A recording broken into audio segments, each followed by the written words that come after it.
सपनों को हकीकत में बदलने का सफ़र आसान नहीं होता, लेकिन अगर रहनुमाई सही हो तो ये सफ़र आसान हो जाता है। पहला रोज़गार सिर्फ एक नौकरी नहीं, बल्कि कामयाबी की पहली सीढ़ी बन जाता है। नाजरीन आदाब, मैं हूं नदीम अहमद। जैसा कि आप जानते हैं, हम हर हफ्ते आपको एक नई फील्ड से रूबरू करवाते हैं। आज हम बात करने वाले हैं फार्मास्यूटिकल साइंसेज एंड रिसर्च की फील्ड पर। क्या ये फील्ड है, क्या इसमें बदलाव आ रहे हैं, कौन कौन से कोर्सेज अवेलेबल हैं, कहां से आप ये कोर्सेज कर सकते हैं, कैसे इस फील्ड में आ सकते हैं, क्या चैलेंजेस हैं, इन तमाम सवालों के जवाब आज आपको इस एपिसोड में मिलने वाले हैं। कुछ एक्सपर्ट भी हमारे साथ होंगे, स्टूडेंट से भी बात करेंगे, लेकिन सबसे पहले एक छोटे से पैकेज के जरिए समझ लेते हैं कि फार्मास्यूटिकल साइंसेज एंड रिसर्च की फील्ड है क्या।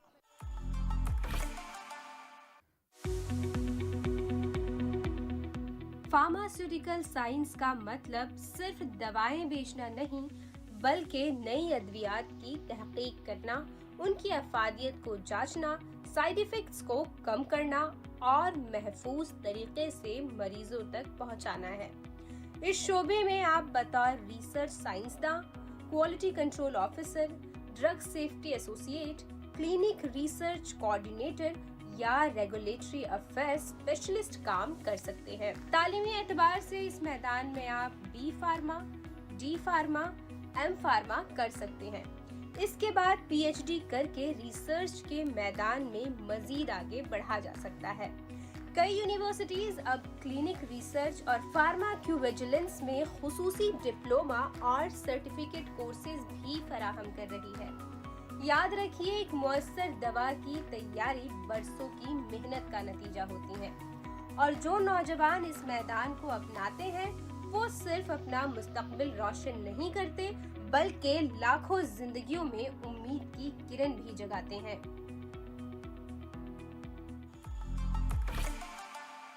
उम्मीद है इस पैकेज के जरिए कुछ हद तक आपने इस फील्ड को समझ लिया होगा। अब आपको लिए चलते हैं डिप्सरू यानी कि Delhi pharmaceutical sciences and research university के 8वें कॉन्वोकेशन डे के मौके पर, जहां पर दिल्ली के एलजी विनय कुमार सक्सेना के साथ साथ कुछ और बड़ी शख्सियतों ने भी शिरकत की। तो चलिए वहां लिए चलते हैं आपको।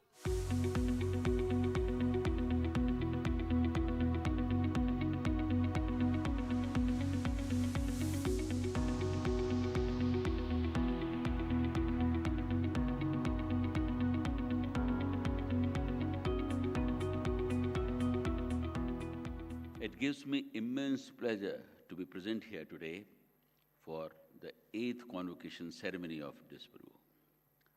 I extend my warmest congratulations to all the graduating students who have successfully completed an important phase of their academic journey through hard work, discipline, and perseverance. Established in 2015, DISPRU has, in a relatively short span, emerged as a distinguished center of learning and research. The journey of DISPRU over the past decade stands as a collective accomplishment of its dedicated faculty, motivated students, and committed stakeholders.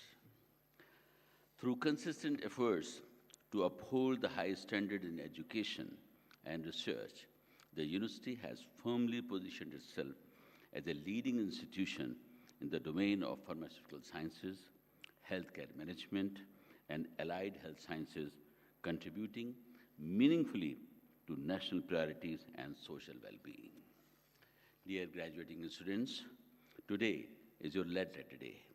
This convocation is not just a celebration of degrees earned, it is a celebration of dreams launched. You graduate at a time when India is not asking what will the future be, but who will build it? And the answer is you.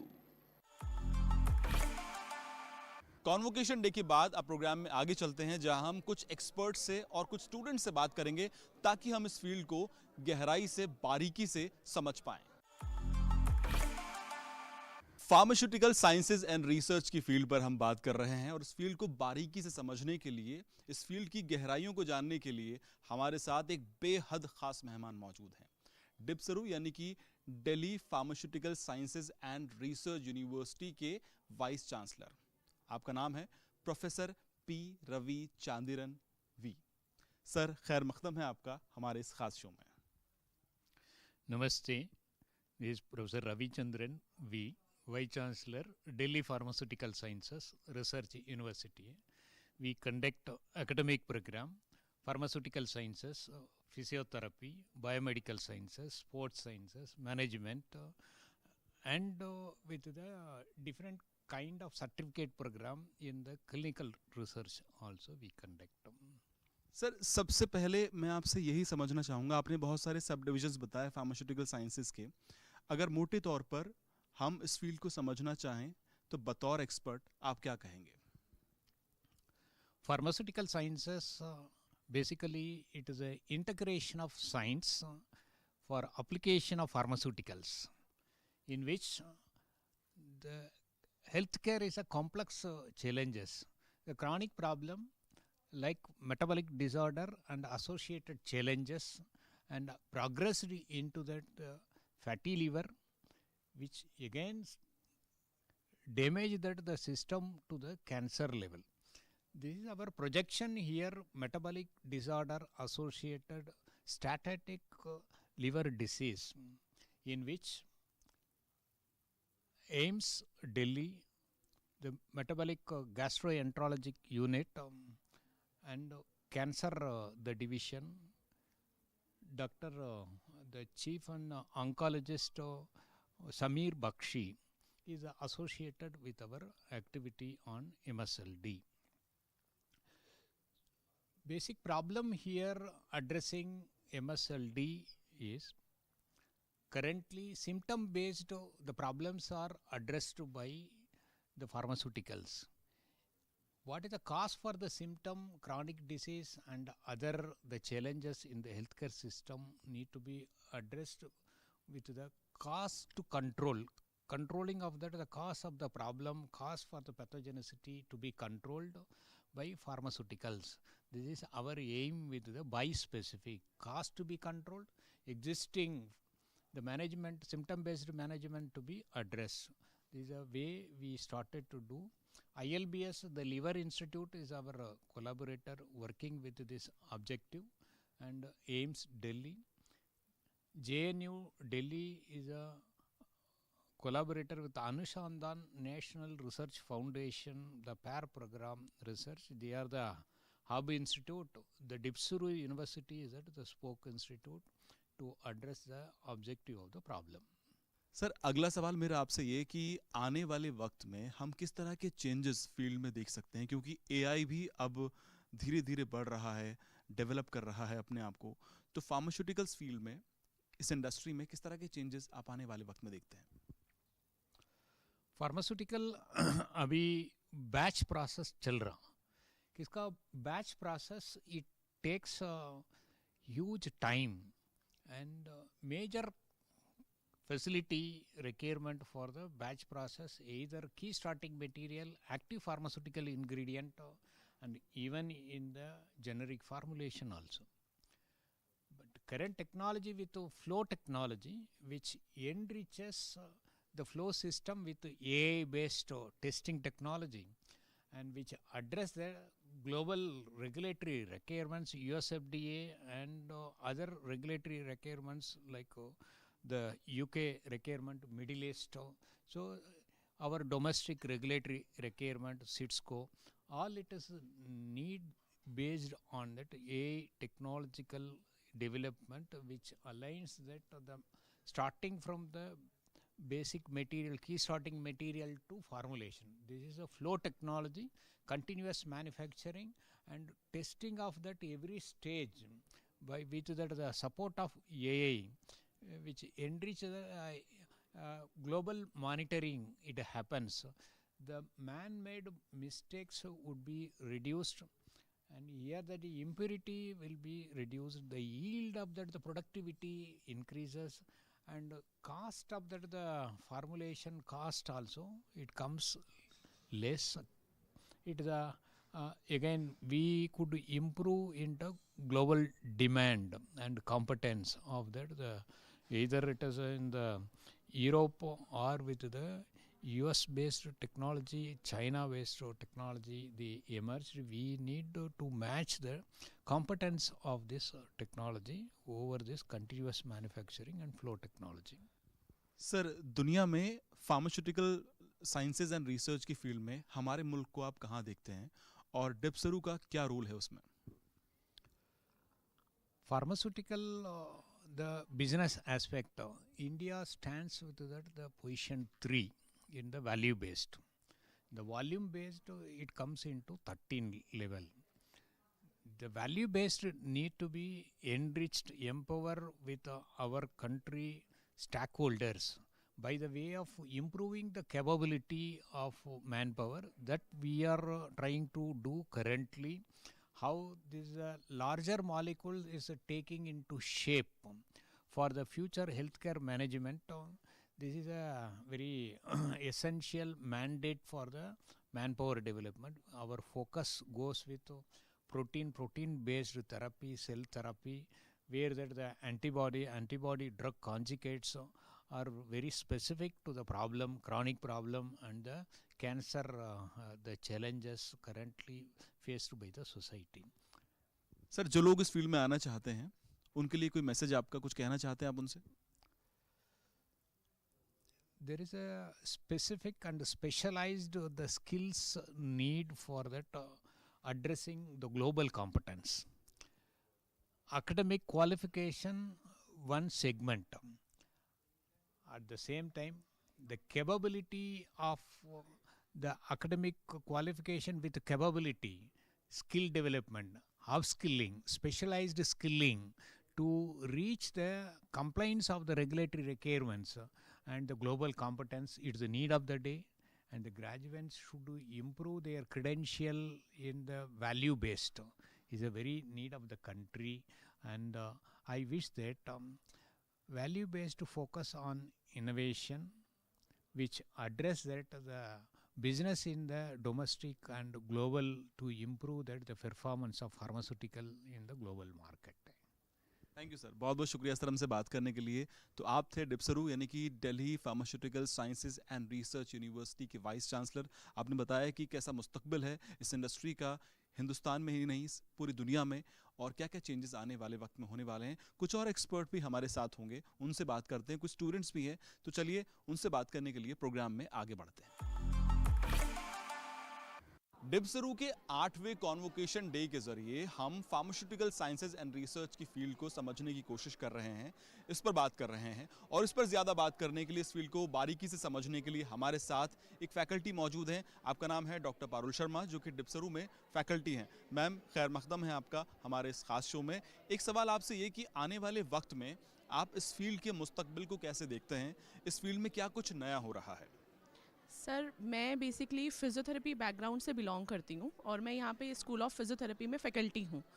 तो physiotherapy में तो बहुत सारी advancement हो रही हैं। अब जैसे एआई है और हमारा रोबोटिक जो रिहैबिलिटेशन है, तो वो हमारा लगातार अब बढ़ता जा रहा है। और बहुत ही जल्दी हम इस यूनिवर्सिटी में अपने फ़िज़ियोथेरेपी में एआई एंड रोबोटिक रिहैबिलिटेशन के थ्रू हम पेशेंट का जो हेल्थ केयर है, उसका क्वालिटी ऑफ लाइफ है, जो उसका क्वालिटी ऑफ ट्रीटमेंट है, वो हम इम्प्रूव करेंगे। आज मुझे पीएचडी की डिग्री यहाँ पर अवॉर्ड हुई है इस दीक्षांत समारोह में। और जो मेरा पीएचडी का वर्क था, अब ये सिर्फ फ़िज़ियोथेरेपी तक ही लिमिट नहीं रहा है, ये इंटीग्रेटेड कोर्सेज़ के साथ या इंटीग्रेटेड रिसर्च के साथ भी एसोसिएट हो गया है। जैसे कि मेरी पीएचडी की डिग्री है, वो बेसिकली इंटीग्रेटेड रिसर्च है, तो उसमें फार्मास्यूटिकल प्लस में फ़िज़ियोथेरेपी दोनों को ही कंबाइन करके मैंने रिसर्च है वो किया है। और मुझे 5 साल लगे हैं रिसर्च करने में, और हमने बहुत ही इनोवेटिव एक जेल है वो बनाया है, और जिसको हम फ़िज़ियोथेरेपी में जो हमारे पेशेंट आते हैं नी ऑस्टियोआर्थराइटिस के, उसमें ये जो है वो लाभदायक हमारा जेल रहेगा। और इसमें जो आप कह सकते हैं जो फ़िज़ियोथेरेपी या पीएचडी का जो मेरा रिसर्च वर्क है, उसमें professor Rajeev Kumar Tong and doctor Manoj Malik का पूरा योगदान रहा है। इनकी मदद के बिना ये रिसर्च है संभव नहीं था। अब आप देख सकते हैं कि जो फ़िज़ियोथेरेपी है वो फ़िज़ियोथेरेपी तक लिमिट नहीं है, वो फार्मेसी के साथ भी रिसर्च कर रही है, और यही जो इंटरडिसिप्लिनरी रिसर्च है, जो कोलैबोरेटिव रिसर्च है, हमारी यूनिवर्सिटी की यही पहचान है कि कोलैबोरेटिव रिसर्च को ही ये ज़्यादा से ज़्यादा बढ़ोतरी देता है। एक बार इस चीज़ को आप समझना चाहेंगे, कोलैबोरेटिव रिसर्च की आप बात कर रहे हैं, फार्मास्यूटिकल्स एंड फिजियोथेरेपी साथ में मिलकर, मतलब क्या चीज़ है ये? एक बार इस चीज़ को आप समझाइए। कोलैबोरेटिव रिसर्च होता है सर कि अगर मैं फिजियोथेरेपी बैकग्राउंड से हैं और किसी और के साथ में कोलैबोरेट करके वो दूसरे बैकग्राउंड से है, लाइक अगर मुझे रोबोटिक या एआई का कोई टूल बनाना है, तो we need like technical team, IT team and bio medical engineers and physiotherapist also. So ये कोलैबोरेटिव रिसर्च होता है सर, क्योंकि कोलैबोरेशन में क्या होता है, हर किसी का अपना एक्सपर्टीज़ होता है, और वो सारे एक्सपर्टीज़ को कंबाइन करके और फिर हम एक अपना जो भी टूल है, जो भी इनोवेटिव टूल है, इनोवेटिव रिसर्च है, वो हम लोग क्रिएट कर सकते हैं। बहुत बहुत शुक्रिया हमसे बात करने के लिए। तो ये थी पारुल शर्मा जी, जिन्होंने बात की इस फील्ड पर और बताया कि आने वाले वक्त में किस तरह से कोलैबोरेटिव रिसर्च के ज़रिए चीज़ें बदलने वाली हैं। अब चलिए प्रोग्राम में आगे चलते हैं। फार्मास्यूटिकल साइंसेज एंड रिसर्च की फील्ड पर आज हम बात कर रहे हैं, और अभी हम 8th कॉन्वोकेशन डे के मौके पर मौजूद हैं Delhi pharmaceutical sciences and research university के। यहाँ पर बहुत से स्टूडेंट्स को आज डिग्रीज दी गई, मेडल्स दिए गए। इस वक्त हमारे साथ कुछ स्टूडेंट्स मौजूद हैं जिन्हें अभी पीएचडी की डिग्री मिली है। आइए उनसे बात करते हैं, उनका सफ़र कैसा रहा और वो अपना मुस्तकबिल आगे कैसे देखते हैं। मैम, आपको आज पीएचडी की डिग्री मिली है, किस तरह का एक्सपीरियंस रहा आपका यहाँ पर, और किस तरह की पढ़ाई आपने की, कौन से कोर्स से आप बिलोंग करते हैं, ये तमाम जानकारी दीजिए ज़रा। मैंने फिजियोथेरेपी में पढ़ाई की है। मेरी बैचलर्स भी फिजियोथेरेपी में है और मास्टर्स भी फिजियोथेरेपी में है, और उसमें भी मैं पीडियाट्रिक्स में स्पेशलाइज्ड हूँ। पीएचडी डिग्री भी मैंने उसी फील्ड में किया है, और जो मेरा पीएचडी के टाइम पे टॉपिक था वो था सेरेब्रल पाल्सी के बच्चों पे। तो मैंने उन बच्चों के लिए एक different technique of intervention invent किया है। मेरे को सुपरवाइज़र एम से थे, उनके साथ उनकी गाइडेंस के अंदर हमने बहुत अच्छा काम किया। It was actually a remarkable journey, I must say. अभी एक और स्टूडेंट हमारे साथ हैं, आप अपनी फील्ड बताएं, और आपसे भी वही सवाल कि आपको क्या लगता है कि आगे फार्मेसी की दुनिया में किस स्पेशलाइजेशन की ज़्यादा डिमांड होने वाली है? सर, मैंने अपना पीएचडी फार्मास्यूटिकल केमिस्ट्री में किया है डिप्सरू से ही, और मेरा मास्टर्स भी फार्मास्यूटिकल केमिस्ट्री में ही था। और मेरा जो फील्ड है वो मेडिसिनल केमिस्ट्री है, मतलब दवाइयाँ कैसे बनानी हैं, न्यू मॉलिक्यूल कैसे हम लेकर आते हैं। तो सर देखिए, ये कोलैबोरेटिव वर्क होता है। तो अगर आप बात करें कि मेरा फील्ड इंपॉर्टेंट है, अगर मैं अदर फार्मेसी की अदर स्ट्रीम्स की बात करूँ, लाइक फार्मास्यूटिक्स, फार्माकोलॉजी, तो हम कोलैबोरेशन में काम करते तब जाके एक नया मॉलिक्यूल निकल कर आता है। तो हर फील्ड अपने आप में इंपॉर्टेंट है, बट वही फार्मेसी से हमने किया है तो फार्मेसी भी उतना ही equal. 5 years down the line, आने वाले 5 साल में अपना मुस्तकबिल, फ्यूचर अपना कैसे देखते हैं आप? सर, डिप्सरू से अगर हमने पीएचडी की है तो हम अपना फ्यूचर बहुत अच्छा ही देखते हैं। बहुत यानी यूनिवर्स में बहुत वेल डिफाइंड और वेरी सक्सेसफुल वाला मतलब हम अपना वो देखते हैं future. Thank you ma'am, thank you हमसे बात करने के लिए। तो अभी 2 स्टूडेंट्स से हमने बात करी, जैसे कि बताया कि डिप्सरू की बात करें, डिप्सरू मतलब कि Delhi pharmaceutical sciences and research university. आपको बता दें कि ये हिंदुस्तान की पहली ऐसी यूनिवर्सिटी है जो कि इस तरीके से एजुकेशन दे रही है फार्मास्यूटिकल्स में, और दुनिया की तीसरी है। तो हमने स्टूडेंट से बात की, एक्सपर्ट से आपकी बात कराई, इसके बाद स्टूडेंट से ही बात कर ली। उम्मीद करते हैं कि आपको काफ़ी हद तक अंदाज़ा हो गया होगा इस फील्ड के बारे में, यहाँ के बारे में, डिप्सरू के बारे में ख़ास तौर से। अब चलते हैं प्रोग्राम में आगे। कुछ और स्टूडेंट्स भी हमारे साथ हैं, चलिए उनके पास चलते हैं, उनसे बात करते हैं। सर, आपका नाम क्या है? आपको आज पीएचडी की डिग्री मिली है, स्पेशलाइजेशन क्या है? कुछ बताइए इस पूरे कोर्स के बारे में, अपने एक्सपीरियंस के बारे में जो आपने डिप्सरू यानी कि Delhi pharmaceutical sciences and research university में हासिल किया।